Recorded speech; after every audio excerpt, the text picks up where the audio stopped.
Assalamualaikum warahmatullahi wabarakatuh. Perkenalkan, nama saya Fariha Sita Azahra dengan NIM 08011182530001 dari kelas L1.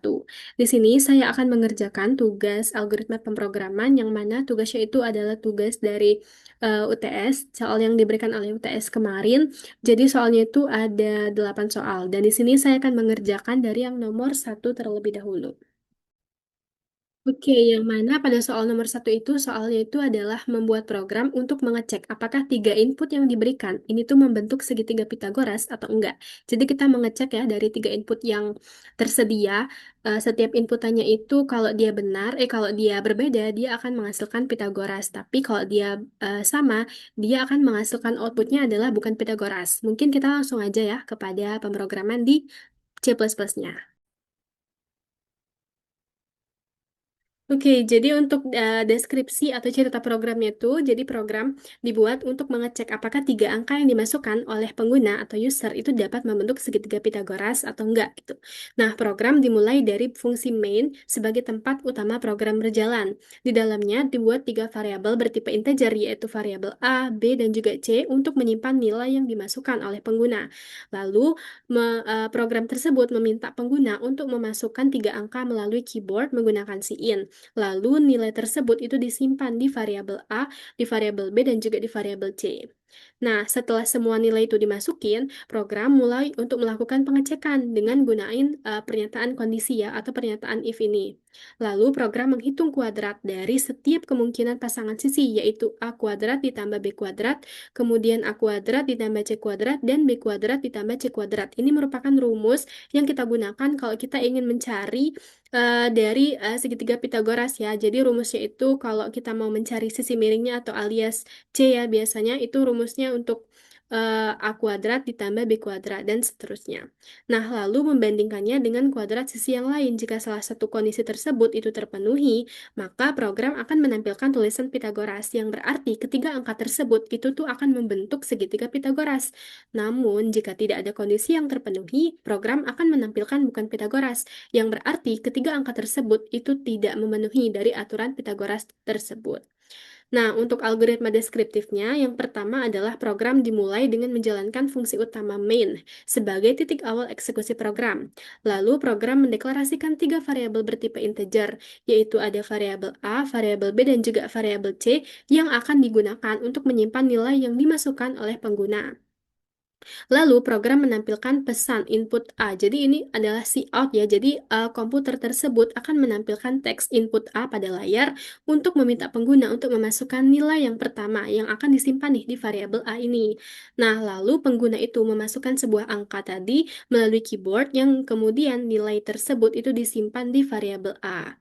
Nah, kemudian program menampilkan pesan input B. Nah, setelah kita menginputkan nilai A yang disimpan di variabel A ini, kita akan lanjutkan untuk menginput di variabel B yang akan disimpan di variabel B. Lalu pengguna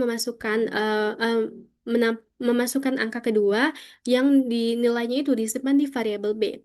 Nah, yang ketujuh adalah program menampilkan pesan input C. Jadi ada tiga input ya. Program menampilkan teks input A, kemudian input B, dan juga input C, yang mana nilai-nilai tersebut akan disimpan di setiap masing-masing variabelnya. Lalu program melakukan pengecekan menggunakan pernyataan if atau pernyataan kondisi untuk mengetahui apakah ketiga nilai tersebut itu tuh memenuhi dari rumus Pitagoras. Nah, lalu program itu menghitung kemungkinan pertama, yaitu jika A kali A ditambah B kali B dan membandingkannya juga dengan C kali C. Lalu program mengecek kemungkinan kedua, yaitu A dikali A kemudian ditambah C dikali C dibandingkan dengan B dikali B. Serta kemungkinan yang ketiga yaitu B kali B ditambah C kali C dibandingkan dengan A kali A. Nah, jika salah satu dari ketiga kondisi itu terpenuhi, maka program akan menampilkan tulisan Pitagoras. Jika tidak ada kondisi yang terpenuhi, maka program akan menampilkan tulisan bukan Pitagoras dan program pun akan berakhir gitu. Coba kita lakukan dulu ya di coding C++. Nah, jadi di setiap kita ingin mengecek dia tuh Pitagoras atau enggak, dia tuh kita harus mengecek dulu ya di kondisi ini, kita mengecek tiga kemungkinan yang berbeda. Jadi untuk hasil yang pertama itu kan C kuadrat. Jadi disamain dengan A kuadrat ditambah B kuadrat. Lalu untuk kita ngecek dari hasil B kuadrat, yaitu A kuadrat ditambah C kuadrat dan seterusnya sampai kita menemukan, sampai kita menemukan ya tiga kemungkinan yang berbeda dari setiap hasilnya. Sesuailah dengan rumus yang ini. Jadi A kuadrat ditambah B kuadrat. Bentar. Gimana ya? Hmm, ya, intinya eh, kita mencari tiga kemungkinan yang berbeda dari setiap rumus-rumus untuk mencari Pitagoras atau enggaknya gitu kan. Untuk mencari C kuadrat ya berarti dia A kuadrat tambah B kuadrat. Untuk mencari A kuadrat berarti kita tinggal di sepasin aja sama satu sama lainnya gitu. Untuk mencari A kuadrat ya berarti B kuadrat ditambah C kuadrat. Kalau B kuadrat berarti kita carinya A kuadrat ditambah C kuadrat dan seterusnya. Oke, jadi di sini kita mulai ya untuk melakukan di pengkodingan di bahasa pemrograman C++-nya, di mana kalau kita ingin memulai suatu pemrograman, kita harus memasukkan terlebih dahulu ya tiga struktur umum dari pemrograman C++. Yang pertama itu adalah tagar dari input IOStream. Jadi fungsinya itu untuk memanggil library dari library input dan juga output. Jadi ada untuk kita menampilkan ke layar dan juga menerima dari keyboardnya. Jadi kalau input dan output itu tuh ada cout dan juga in. Kalau cout itu untuk output ya untuk menampilkan ke layar. Sedangkan kalau in dia tuh untuk input atau menerima inputan dari keyboard. Nah, jadi penting banget ya untuk library dari Ostream ini supaya kita dapat menggunakan cout dan juga in. Kalau kita nggak pakai Ostream ini ya kita nggak bisa jalan dong programnya, nggak bisa gunain cout dan juga in ini. Oke, selanjutnya itu ada using namespace std. Jadi supaya kita nggak perlu lagi untuk nulisin, nggak perlu lagi untuk capek-capek nulis std titik dua berulang kali. Cukup kita deklarasi ini sini aja nih. Jadi standar dari namespace ini udah terdeklarasi di atas ini. Nggak perlu lagi untuk nulis std titik dua berulang kali dan seterusnya.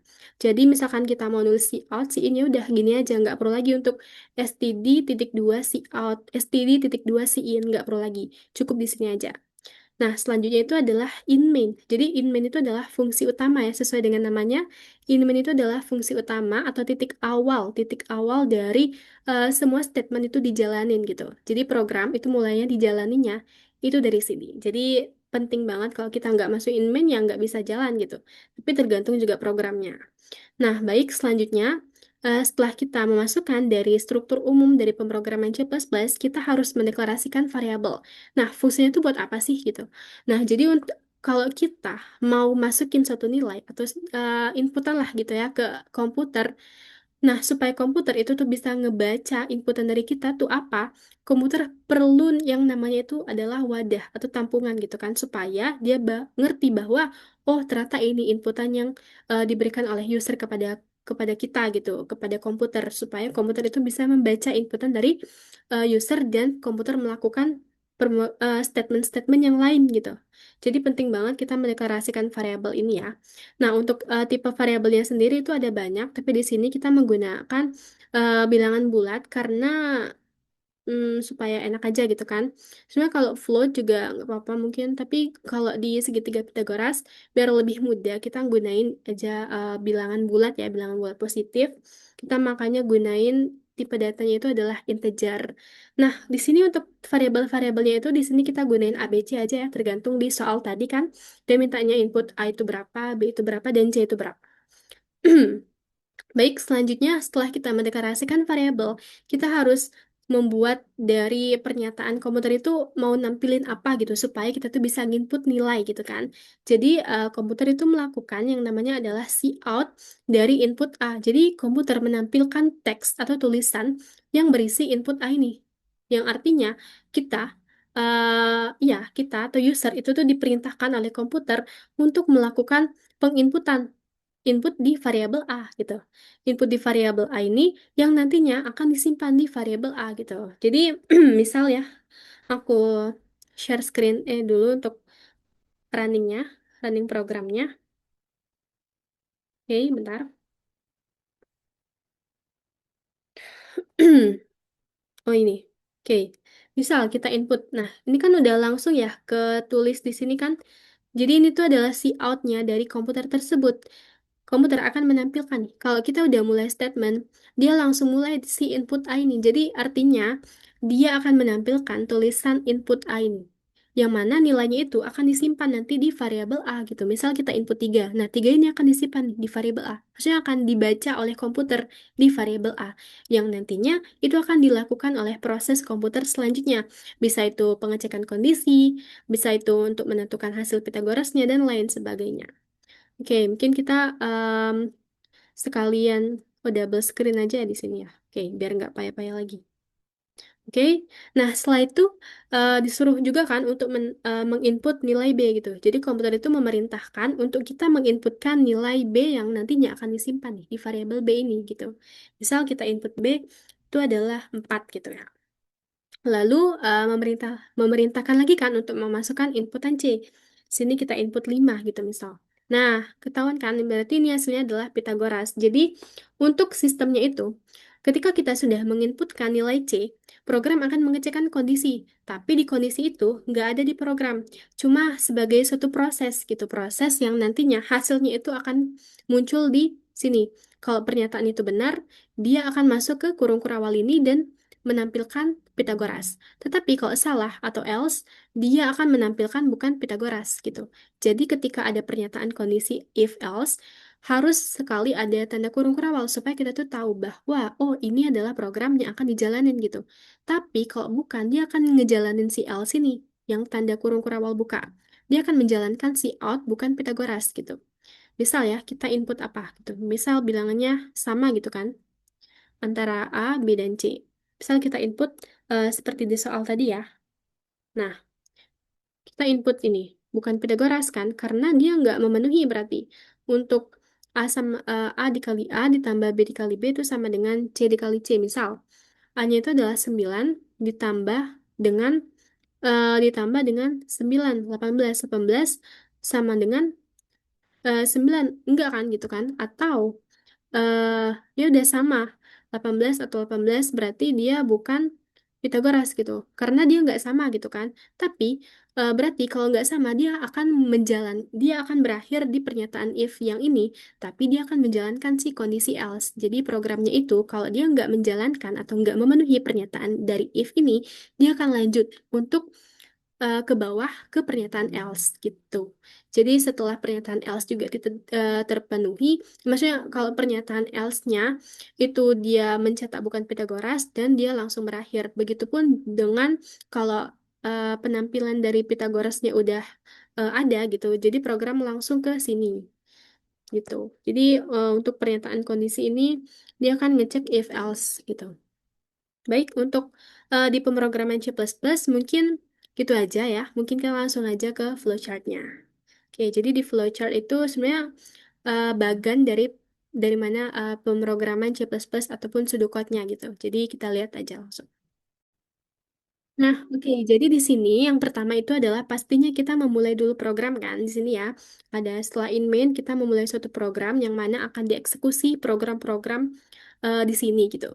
Nah, dengan menggunakan tanda oval atau tanda terminator untuk menyatakan bahwa itu adalah simbol dari mulai gitu. Nah, setelah mulai apa? Kita mendeklarasikan variabel kan, tapi di sini nggak usah ditulis. Karena apa? Karena yang perlu itu adalah inputan. Jadi inputannya itu apa gitu, yang digunakan sebagai inputan. Misal kita nginput apa? A, B, C. Berarti ya udah tulis di sini A, B, C. Lalu di sini gunain simbol dari jajar genjang karena itu adalah inputan dan juga output juga menggunakan jajar genjang. Jadi untuk eh, input dan juga output itu menggunakan jajar genjang. Nah, setelah itu panahnya ke arah mana gitu kan. Jadi panah ini menunjukkan arahnya itu kemana gitu, supaya kita bisa membaca bahwa, oh, bagan ini berarti arahnya ke sini gitu. Jadi untuk em, setelah kita menginput nilai ya, setelah menginput nilai dari A, B, C, kan program melakukan pengecekan kondisi kan. Nah, di pengecekan kondisi ini ditulis nih statement-statementnya itu untuk A dikali A plus B dikali B itu menghasilkan sama dengan C dikali C atau A dikali A ditambah C dikali C sama dengan B dikali B atau B dikali B ditambah C dikali C sama dengan A dikali A. Nah, kalau dia benar, Nah, ini kan, kalau dia benar, dia masukkan ke sini, dia akan mencetak si Pythagoras ini. Tapi kalau salah gimana? Atau else gitu kan. Berarti kalau salah, ya ini false, dia cetak bukan Pythagoras. Dan program langsung berakhir gitu. Oke, mungkin itu untuk pseudocode, flowchartnya ya. Jadi di sini kita hanya menggunakan tiga simbol yang berbeda aja. Yang pertama itu ada mulai, lalu ada menggunakan terminator, lalu kita menggunakan jajar genjang untuk input dan juga nanti outputnya apa. Lalu di sini kita menggunakan pernyataan kondisi atau menggunakan simbol dari belah ketupat ya. Di sini ada true dan juga false. Oke, selanjutnya itu adalah kita menjelaskan dari pseudocode. Oke, untuk pseudocode-nya itu tipe mirip-mirip Pascal ya. Untuk variabelnya itu kita deklarasiin di sini adalah variabel A, kemudian variabel B dan juga variabel C yang bertipe adalah integer. Nah, perbedaan pseudocode dengan C++, kalau pseudocode dia tuh deklarasiin dulu nih variabel-variabel apa aja nih yang kita gunain. Tapi kalau dia C++, dia akan memulai dulu, baru variabel deklarasiin variabel. Di sini kan variabel baru begin gitu kan. Jadi berbeda ya, berbedanya cuma di situ aja sih. Terus kalau si out, si in-nya juga, kalau si out dia write input A lalu read A. Dia menuliskan input A ini, program menampilkan inputan gitu kan. Nah, lalu di sini ada write dari input B, yaitu program akan menampilkan tulisan input B yang nantinya nilai inputan B itu akan disimpan di variabel B atau program membacanya sebagai variabel B. Nah, lalu di sini ada write dari input C. Nah, jadi program itu akan menampilkan tulisan input C yang nantinya ketika kita menginputkan nilai C akan dibaca dan disimpan nih oleh program di variabel C. Nah, setelah kita menginputkan dari nilai A, B, dan juga C, program akan melakukan pengecekan kondisi yang mana menggunakan pernyataan if ya. Jadi di pernyataan if ini kita akan menuliskan kondisi apa aja yang mau kita cek dan bahwa untuk mengecek itu di sini kita menggunakan or ya atau gitu. Jadi mengecek satu-satu kalau pernyataannya enggak saat salah satunya terpenuhi, berarti dia bisa masuk ke kategori Pitagoras. Tapi kalau dia benar-benar salah semua ya udah berarti dia bukan Pitagoras gitu. Oke, mungkin itu untuk pseudocode-nya ya, sama aja sebenarnya untuk if else-nya juga sama aja. Dan berakhir gitu kan. Oh, sebenarnya kita di sini gunain begin ya. Oh, then right. Oh, oke oke. Berarti dia gunain then right di sini, lalu dia ngecetak Pitagoras ini dan kalau bukan, dia ngecetak bukan Pitagoras, dah gitu. Oke, untuk coding dan penjelasan programnya tadi udah kita lakuin ya proses codingnya. Jadi di sini kita akan jelasin aja nih mengenai penjelasan program dari si codingan ini. Jadi untuk yang include stream tadi ya udah digunain untuk memanggil library stream yang berisi input dan juga output kayak si in dan juga si out. Kalau sini itu untuk memasukkan data atau inputan dari kita, lalu untuk si out itu untuk menampilkan tulisan dari layar. Nah, yang kedua ada using namespace std. Jadi digunain untuk menulis si in dan juga si out tanpa perlu menuliskan std si in dan si out gitu. Nah, selanjutnya itu adalah in main, yang mana ini adalah fungsi utamanya ya, fungsi utama untuk menjalankan suatu statement. Yang mana?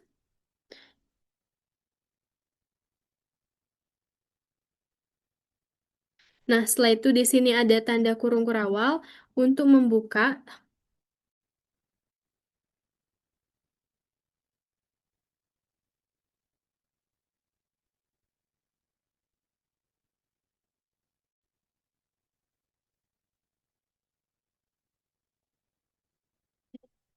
Nah, kemudian yang kelima itu ada in ABC yang mana ini adalah deklarasi variabel nantinya, gitu kan? Oke, jadi di sini kalau CNA dia artinya program itu membaca inputan oleh user gitu kan. Lalu untuk si out yakni artinya menampilkan. Jadi program menampilkan teks input B ini ke layar. Nah, yang kesembilan adalah si in B yakni program membaca inputan di variabel B ini ya. Sembilan. Program membaca inputan di variabel B. Lalu si out Cout input C artinya program menampilkan teks input C ke layar.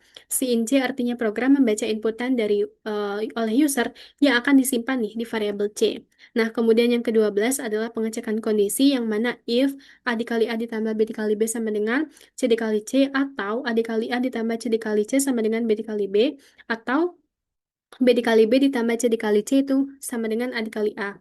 Ya, ini artinya program melakukan pengecekan kondisi untuk mendapatkan hasil Pitagoras ataupun bukan Pitagoras. Lalu di nomor 13, yakni membuka statement dari pernyataan kondisi jika if itu bernilai true atau benar gitu kan.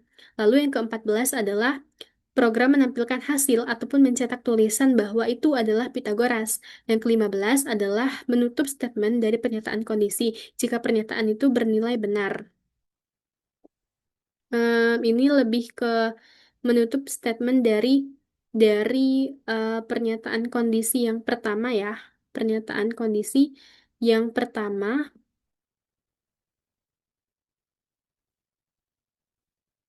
jika pernyataan itu bernilai benar. Lalu ini adalah else. Else itu digunakan untuk menampilkan hasil lain selain dari pernyataan yang bernilai benar. Artinya, kalau pernyataan if-nya itu bernilai salah atau bukan Pitagoras, artinya dia langsung masuk ke else ini kan.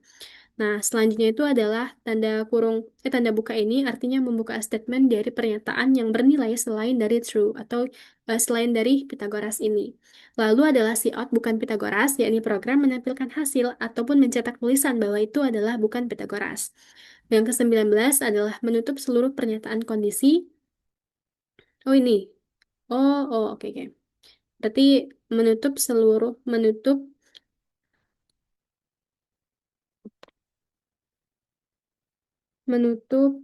pernyataan hasil dari selain Pitagoras ya. Oke. Oke, selanjutnya itu yang ke-20 adalah menutup seluruh program yang dijalankan. Dengan kata lain, program itu akan berakhir. Oke, jadi mungkin setelah kita menutup suatu program ya, programnya akan berakhir gitu kan. Ini ya untuk penjelasan di running programnya itu gimana. Yang pertama ya pastinya kita mulai dulu kan tadi kan. Kita klik tombol lalu memesan variabel A, B, C di tipe integer yang mana disimpannya, memesannya itu di memori. Lalu kita cetak di layar itu adalah input A, lalu menunggu masukan dari layar ataupun keyboard. Ini kita ya, kita nge-input, jadi program akan menunggu masukan dari layar ataupun keyboard. Lalu simpanlah di variabel A, kemudian cetak ke layar input B. Artinya setelah kita memasukkan di variabel A ini, program akan melanjutkan ke statement yang selanjutnya, yaitu mencetak ke layar yaitu input B. Lalu menunggu masukan dari layar ataupun keyboard dan simpan di variabel B. Kemudian untuk mencetak di variabel C, cetak ke layar itu adalah tulisan input C. Lalu menunggu masukan dari layar ataupun keyboard dan simpan di variabel C. Nah, di sini lakukan pengecekan kondisi ya. Cek apakah inputan tersebut memenuhi persyaratan dari rumus mencari segitiga Pitagoras, yaitu A dikali A ditambah B dikali B sama dengan C dikali C, ataupun A dikali A ditambah C dikali C sama dengan B dikali B, ataupun B dikali B ditambah C dikali C sama dengan A dikali A. Nah, jika iya berarti cetak ke layar yaitu Pitagoras. Kalau enggak ya berarti cetak ke layar bukan Pitagoras dan program akan selesai. Itu untuk penjelasan di running programnya. Oke, mungkin itu saja yang dapat saya sampaikan dari pengerjaan soal UTS nomor 1 ini. Apabila ada kesalahan kata maupun tutur kata yang kurang berkenan, saya minta maaf. Dan saya ucapkan terima kasih. Wassalamualaikum warahmatullahi wabarakatuh.